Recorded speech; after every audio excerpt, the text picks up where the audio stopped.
You are doing it wrong. लिल, क्या आप भी कॉटन स्वाब से कान साफ करते हैं? खतरा आपके कान में छुपा है। क्या आप भी हर दूसरे दिन कान में कॉटन स्वाब घुसाकर सोचते हैं, वाह, अब तो कान चमक रहे हैं?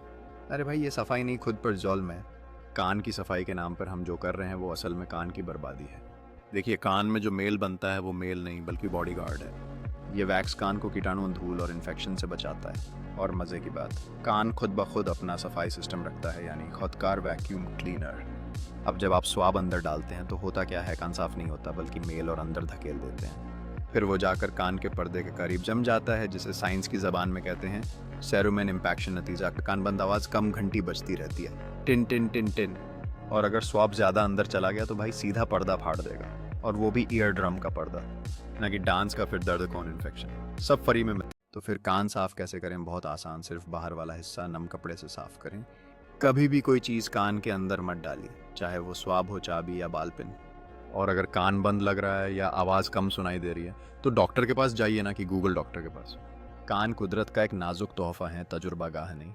उन्हें प्यार से साफ रखिए, ज़बरदस्ती नहीं।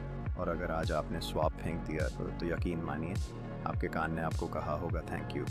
और हाँ भाई, अगर आपने कान में ईयरबड्स ठूंसा रखे हैं तो ज़रा होशियार रहें। ज़्यादा देर लगाएंगे तो ना कान सुनेगा ना दिमाग समझेगा, बस बूम बूम ही गूंजेगा। कान भी सोचता है, यार कभी हमें सांस लेने दो।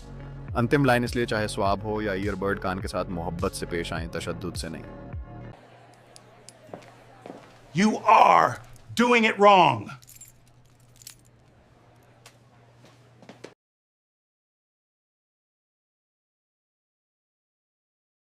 इस तरह की मजीद हेल्थ टिप्स जानने के लिए कजी टीवी 591 को सब्सक्राइब करें और दोस्तों के साथ भी शेयर करें।